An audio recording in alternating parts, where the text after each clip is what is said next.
Opa pessoal, bom dia! Meu nome é Vinícius, eu sou da Campus Igor Engenharia e hoje eu vou falar de uma coisa para vocês que é importantíssima na obra. Vou contar uma história, eu tive duas experiências já com a mesma empresa que eles foram fornecer boxes de vidro e espelhos para mim em obra. A mesma empresa, em duas obras simultâneas, deu uma obra, ela deu muito problema, muita dor de cabeça, não entregou no prazo, atrasou a obra inteira a entrega. E na outra obra eles foram certinho no prazo. Qual foi a diferença entre as duas? Numa obra a gente fez um contrato assinado, tudo certinho, e na outra a gente não fez contrato, a gente só fez uma ordem de compra e mandou para eles na confiança. E, bom, hoje eu vou falar dos contratos e como a gente vai fazer esse contrato na prática. Cheguei comigo. Vou pegar aqui uma pastinha que eu tenho da obra. A única coisa que hoje eu mantenho física mesmo, de papel na obra, são os contratos. O resto a gente mantém tudo arquivo digital. Menos o projeto, mas o projeto ele fica na obra, coladinho na parede ou na pasta da obra mesmo, porque projeto no celular não adianta não, viu? Dá muita dor de cabeça, mas isso é assunto para um outro vídeo. Bom, aqui a gente tem os contratos assinados. Existe também contrato digital, né? Existem algumas empresas que fazem isso, tipo a DocuSign, não sei. A gente tentou implementar, mas é um pouco mais complicado, né? Querendo ou não, hoje eu tive um pouco mais de burocracia para assinar esses contratos no digital do que no papel. No papel eu chego, assino na hora, explico o contrato para o pessoal da mão de obra, porque também não adianta só assina, depois chega o contrato na mesa, na prática realmente dá um pouquinho de dor de cabeça, tá? Mas isso é muito importante. Bom, eu separo aqui mais ou menos umas 9 partes que são importantes de ter no contrato. Pode ter mais partes. Por exemplo, esse contrato aqui, ele vai até a cláusula 14, se eu não me engano. Essa é a 12ª, tem um que está na 14ª. Cada contrato é diferente, tá? Então, a primeira parte que eu vou ter no contrato aqui é as partes, né? O que são as partes? É quem faz parte do contrato, o nome de quem está contratando e de quem é o contratado, né? O que é isso daí? Contratante é o dono da obra e o contratado é a empresa ou a pessoa física que vai fazer a mão de obra, né? Então aqui é importante ter lá quem é o contratante, falando assim o nome, o RG, onde mora, alguns dados e falar que ele vai ser daqui para frente chamado de contratante. E o contratado é a mesma coisa, o nome da empresa, o CNPJ, ela é... Como é que chama? Essa empresa, ela é... Esqueci o nome. Opa! Ela é representada pela pessoa tal. E importante também, no checklist do contrato, coloque ter os documentos dessa pessoa, faz ela te mandar o RG, um comprovante de endereço, para você guardar lá na pastinha do contrato, tá? Bom, segunda parte aqui. A segunda parte importante de ter no contrato é o objeto. O que é o objeto? É do que se trata esse contrato. A construção de uma casa, a parte elétrica. Nesse objeto é muito importante você ter 3 coisas. Primeiro, falando o que é o objeto, onde é essa casa. Segunda coisa, o orçamento, né? Pega um orçamento em PDF que foi enviado por e-mail e cita, né? Faz parte desse objeto, tal orçamento, X, ponto PDF, que vai estar junto na pastinha de contrato, escaneado, se possível, rubricado e assinado. E quanto mais descrito for esse objeto, melhor. Não adianta você colocar uma casa de 200 metros quadrados e achar que tá bom. Isso daí você vai ter muita dor de cabeça. Então, isso faz um descritivo ali. Quanto mais descrito esse objeto, melhor, entendeu? Uma casa de tantos metros quadrados, com tal especificação, com o pé direito tal, ou se tiver no orçamento que ele te mandou, tudo descritinho, passo a passo, também tá ok. Mas é muito importante que quanto mais estiver descrito esse objeto, melhor. Bom, uma terceira parte importante, né?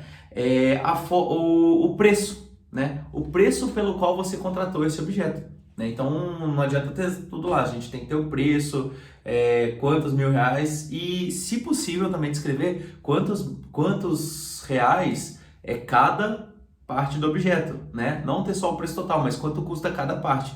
Depois eu vou te mostrar por que isso é importante na parte das medições, tá? A quarta parte importante é a forma de pagamento. Por que a gente colocou lá na terceira parte o preço de cada coisa dos objetos? Eu não gosto de fazer medições fixas. O que seriam medições fixas? Vamos supor que o tempo ali que ele vai fazer esse contrato, ele vai durar, aí os serviços vão durar 10 meses. E o preço total, por exemplo, ele custou 10 mil reais. Ah, fácil. Se é 10 meses, 10 mil reais, eu vou pagar R$ 1.000 por mês e tá tudo ok. Ou então eu vou pagar uma entrada de 50% e o resto eu divido em 10%. Nunca faça isso, pelo amor de Deus. Por quê? Os seus pagamentos têm que estar condicionados ao que foi executado, né? Então, o que a gente faz? Eu gosto de fazer, quando possível, sobre medições de entrega. Por exemplo, eu vou dar uma entrada, não tem problema, né? Eu defini uma entrada de 30% que ele pediu. O resto eu vou pagar conforme a medição. Poxa, você entregou 20% do serviço, eu vou te pagar 20% do que restou. Se entregou 50% do serviço, eu vou te pagar 50% do que restou, né? Então não adianta, porque o que acontece? Se você fizer dessa forma, tipo, de pagar em parcelas fixas, qual é o risco de você chegar no último mês, ali no último pagamento, pagar tudo e ele ter executado só 50%? Corre muito esse risco. O que vai acontecer? Você vai ter dor de cabeça, o cara pode sumir e ir para outro estado. Mas eu tenho um contrato, ele vai ter que trabalhar de graça. Na teoria, sim. Na prática, não acontece. Você tem muita... Aí você tem que entrar em processo, a justiça demora. O contrato, ele é mais uma forma de você se proteger, mas ele não garante que você não vai ter dor de cabeça, entendeu? Mas não ter contrato garante que você vai ter, né? É 99% de certeza que você vai ter dor de cabeça sem o contrato. Bom, cuidamos aqui da forma de pagamento. Dica extra aqui para vocês, hein? A gente precisa também de ter uma retenção no final. Pô, se teve uma entrada de 30%, vamos reter ali uns 10, 20% pelo menos, né? Poxa, eu vou te pagar esses 20% quando você entregar o serviço todo, né? Porque senão você chega lá no último mês, pagou ali, faltou 5%, que é o finalzinho da obra, e o cara some também. Só 5%, nem vale a pena eu aparecer na obra para pegar. Então retém aí os 20%. Vamos supor, dá um exemplo mesmo na prática. O contrato custou 100 mil reais. Então eu vou fazer uma entrada de 10% para ele, de 30% para ele começar o serviço. 30 mil reais aqui para você. Vou ir medindo. Só que eu vou manter uma retenção aqui. Pô, tive que dar uma entrada, vou manter a retenção de 15%, beleza? Então você tem 15 mil reais que você vai segurar na sua mão. Assim, quando você entregar o serviço todo, eu te libero esses 15 mil reais que sobrou. Feito. Aí o cara, ele vai se sentir mais motivado a terminar o serviço e você não corre risco dele não aparecer na obra para finalizar. Corre menos risco. Então, além de ser motivador, é justo e se protege mais, né? Bom, vamos lá, sem enrolar, né? Prazo. Isso é importante também, tá no contrato. Prazo. Mas não é só, 6 meses. Poxa, vamos definir. Primeiro, quando você vai começar a obra, né? Porque o cara pode colocar no prazo, assinou o contrato, é 6 meses a partir do início da obra, mas ele vai começar daqui a 2 anos, então aí é fácil, né? Então, prazo para iniciar o serviço, prazo final de entrega do serviço e, se possível, prazo de entrega de cada etapa, né? E depois desse prazo, da cláusula prazo, a gente tem a sexta parte, a multa, né? Caso ele não cumpra com esse prazo, ou com a qualidade, ou com qualquer cláusula que a gente fizer, a gente tem que ter uma multa definida. Vou cobrar a multa, você vai... Não, não quer dizer que você vai... A gente pode, já aconteceu de o cara atrasar por algum motivo que a gente entende, às vezes pela obra mesmo, né?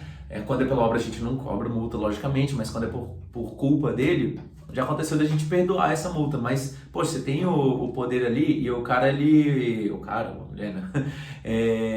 O fornecedor, ele vai ter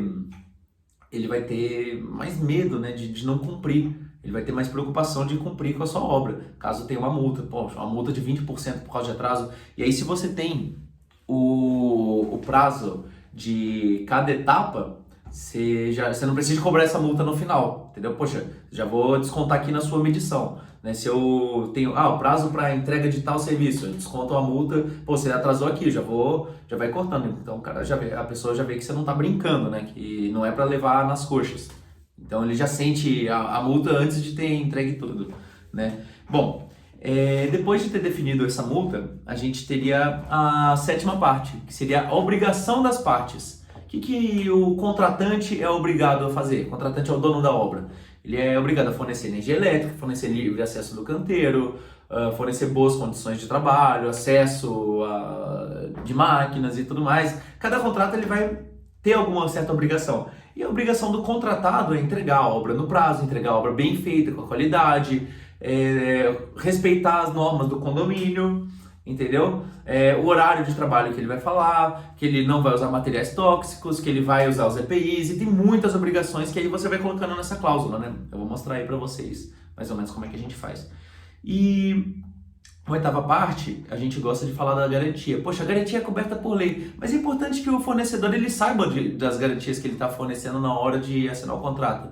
Que muitas vezes a pessoa é ignorante, a pessoa trabalha com isso, mas ela não sabe que ela tem que dar uma garantia. Ou às vezes não tem por lei, mas você quer definir uma garantia, entendeu? Ah, a lei não cobre isso, mas o meu contrato ele vai cobrir uma garantia, né? Eu quero pagar por isso para ter essa tranquilidade. Então, você define ali a garantia sobre materiais e serviços. E por última parte, né, uma parte obrigatória mesmo que a gente acha, é o foro, né? Se tiver qualquer problema, onde que a gente vai discutir isso aqui? Eu aconselho colocar no foro da própria cidade. E depois você assina, né? Lá no finalzinho a gente assina o contratado, o contratante e as testemunhas. Eu nunca precisei de assinar em cartório, de resolver em cartório, tanto porque eu nunca precisei de levar a juízo mesmo um contrato desses, né? Então, mas caso você queira ou não, você vai no cartório e assina para reconhecer firma dessas assinaturas. Então é importante ter a assinatura do contratante, a assinatura do contratado e pelo menos 2 testemunhas. E assim você se blinda de vários problemas. Comenta aí se você gostou do vídeo, se você já teve algum problema por não ter contrato ou se o contrato te salvou.